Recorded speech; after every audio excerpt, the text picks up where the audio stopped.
So আপনারা বুঝতেও পারছেন না, কিন্তু শেয়ার মার্কেটের ট্যাক্স একের পর এক বেড়েই চলেছে। আজকের এই ভিডিওতে আমরা এটাকেই জানবো যে কিভাবে আপনি ভাবছিলেন যে long term capital gain tax শুধুমাত্র 10% থেকে 12.5% করা হয়েছে, মানে 2.5%-এর ইনক্রিমেন্ট, 2.5% বাড়ানো হয়েছে। এটা 2.5% নয়, এটা 25% ইনক্রিমেন্ট। কীভাবে আজকের এই ভিডিওতে আমরা ডিটেলসে ডিসকাস করব। আর এই নতুন যে আপডেটেড যে ট্যাক্সের যে স্ল্যাব, এর অ্যাকর্ডিং মিউচুয়াল ফান্ড ইনভেস্টারদের কী ক্ষতি হয়েছে আর ইটিএফ ইনভেস্টারদের কী কী বেনিফিট হয়েছে আমরা এই বিষয়ে ডিসকাস করব। সেই কারণে শেষ পর্যন্ত আপনি অবশ্যই ওয়াচ করবেন। যেমন আপনি দেখতে পাচ্ছেন এখানে নিচে দেখুন, জুলাই 23, 2024 অর্থাৎ যে আপডেটেড ট্যাক্সের যে স্ল্যাব, তার অ্যাকর্ডিং এখানে গোল্ড আর সিলভারের ক্ষেত্রে ওভারসিজ ইটিএফ আমরা একটু পরে ডিসকাস করবো। গোল্ড আর সিলভারে যদি আপনি ইনভেস্টমেন্ট করেন তাহলে long term capital gain tax আপনি জানেন 12.5% লাগবে। সেটা লাগবে 12 মান্থের পরে, মানে 1 বছরের পরে যদি আপনি গোল্ড আর সিলভারে যদি আপনি ইনভেস্টমেন্ট করে থাকেন, আর যদি আপনি 1 বছরের পর যদি আপনি সেল করে দেন তাহলে আপনার ট্যাক্স লাগবে 12.5%। আর শর্ট টার্ম যেখানে 20% ছিল সেটাকেই কিন্তু সরিয়ে দেওয়া হয়েছে, মানে ট্যাক্স তো দিতে হবে, শর্ট টার্মের ক্ষেত্রে ট্যাক্স পে করতে হবে, 20% নয়, ডাইরেক্ট এখানে দিয়ে দিয়েছে স্ল্যাব রেটের অ্যাকর্ডিং।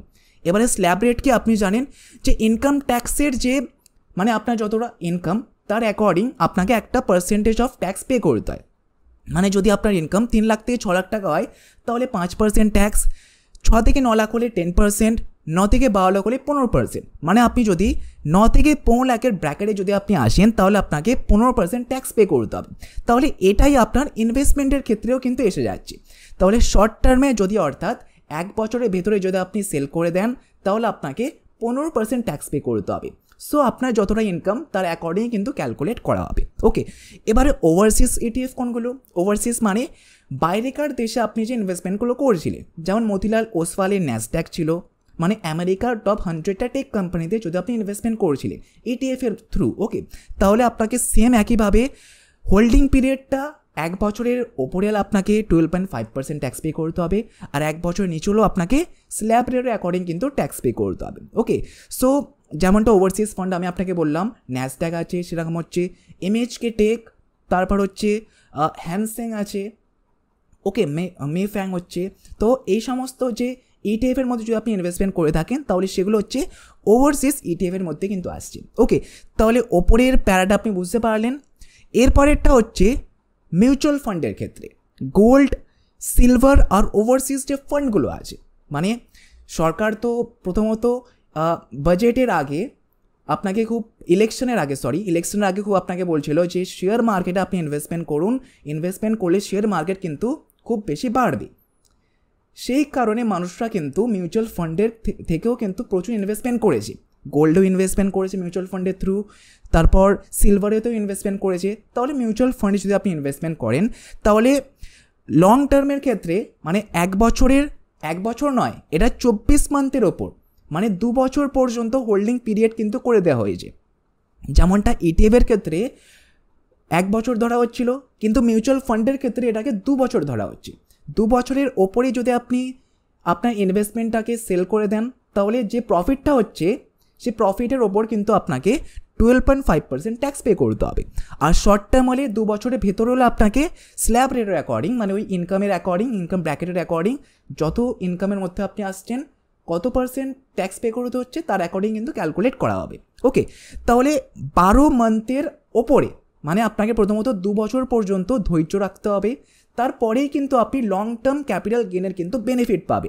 তবে একটা জিনিস ভালো হয়েছে, যদি আপনি ইকুইটি ইটিএফ বা ইকুইটির মিউচুয়াল ফান্ডকে যদি আপনি বাই করে রাখেন তাহলে যে ইনকামের মানে আপনার যে প্রফিটটা টোটাল হবে সেটা প্রথমে ছিল 1 লাখ, এখন সেটাকে বাড়ানো হয়েছে 1,25,000, মানে 1,25,000-এর ওপরে যদি আপনার প্রফিট হয় তাহলে সেই প্রফিটটা যেটা হচ্ছে তার ওপরে কিন্তু আপনাকে ট্যাক্স পে করতে হবে, তার নিচে হলে আপনাকে কোনো রকম কিন্তু ট্যাক্স পে করতে হবে না। ওকে, সো এটা কিন্তু একটা বেনিফিট হয়েছে, এটাকে বাড়ানো হয়েছে। ওকে, তাহলে আপনি দুটো প্যারাকে ভালো করে বুঝতে পারলেন। প্রথমটার ক্ষেত্রে আপনি ইটিএফের ক্ষেত্রে বেনিফিট পেয়ে যাচ্ছিলেন যে টোটাল ছিল 12 মান্থ। ওকে, 12 মান্থের ওপরে আপনার লং টার্ম লেগে যাচ্ছিল, লং টার্ম আপনাকে ট্যাক্স পে করে দিচ্ছিল। কিন্তু যেহেতু আপনি ওভারসিজ ফান্ড আর গোল্ড আর সিলভারে যদি আপনি মিউচুয়াল ফান্ডকে বাই করছিলেন তাহলে আপনাকে 2 বছর পর্যন্ত ওয়েট করতে হবে। ওকে, এরপর হচ্ছে ডেপথ অর্থাৎ মানে ডেপথ শেয়ার মার্কেটে কোনো রকম ইনভেস্টমেন্ট হবে না, এমন একটা ইনস্ট্রুমেন্টে ইনভেস্টমেন্ট হবে যেটা শেয়ার মার্কেটের ক্ষেত্রে কোনো রকম লিঙ্ক নেই, সেফ ইনস্ট্রুমেন্টেই কিন্তু ইনভেস্টমেন্ট হবে। এবারে আপনি ডেপ বেসিক্যালি ইটিএফের থ্রু ইনভেস্টমেন্ট করতে পারেন, আবার মিউচুয়াল ফান্ডের থ্রুও কিন্তু ইনভেস্টমেন্ট করতে পারেন। তাহলে যেই ইটিএফ আর যেই মিউচুয়াল ফান্ডে ডেপ্থের যে অ্যালোকেশনটা 65%-এর বেশি থাকবে, সেটার ক্ষেত্রে আপনাকে লং টার্মের ক্ষেত্রে কোনো রকম ট্যাক্স পে করতে হবে না, মানে ট্যাক্সও দিতে হবে স্ল্যাব রেটের অ্যাকর্ডিং। স্ল্যাব রেট মানে আপনি বুঝতে পারলেন যে ইনকামের যে স্ল্যাব রেটটা ছিল এর অ্যাকর্ডিং আপনাকে কিন্তু ট্যাক্সটা পে করতে হবে। অর্থাৎ 65% ইটিএফ মানে আপনি দেখেছেন হয়তো গিল্ড পিস, এটা হচ্ছে ডেপ্থের একটা ইটিএফ। এতে ইনভেস্টমেন্ট করলে এতে ডেপ্থের অ্যালোকেশনটা 65-এর বেশি আছে, তাহলে এতে করলে ডাইরেক্টলি আপনাকে স্ল্যাব রেটের অ্যাকর্ডিং কিন্তু আপনাকে ট্যাক্সটা পে করতে হবে।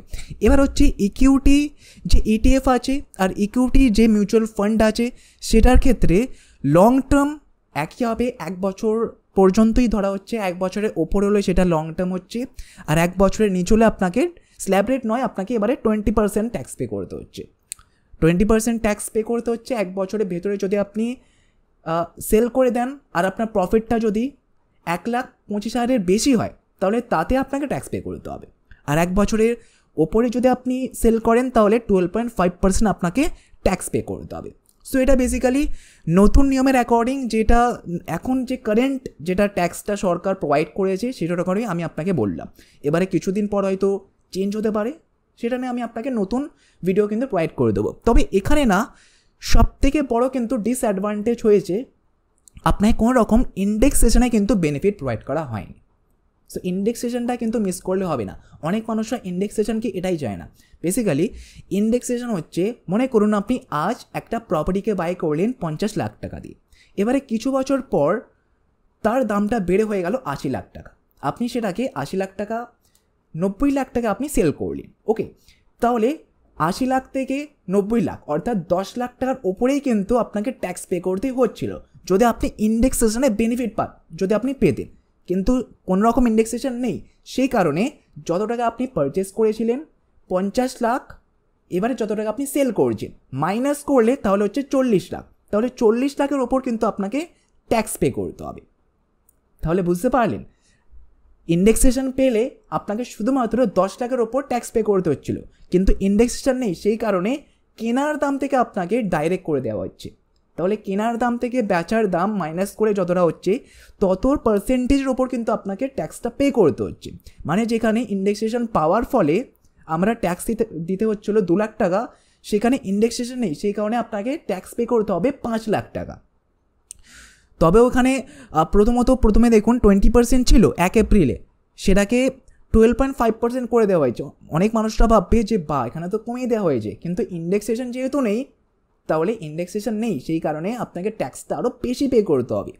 এইগুলোই কিন্তু সাধারণ মানুষরা ইগনোর করে দেয়, আর সরকার কিন্তু বুঝে শুনেই কিন্তু সব কিছু এখানে ডিসাইড করেছে।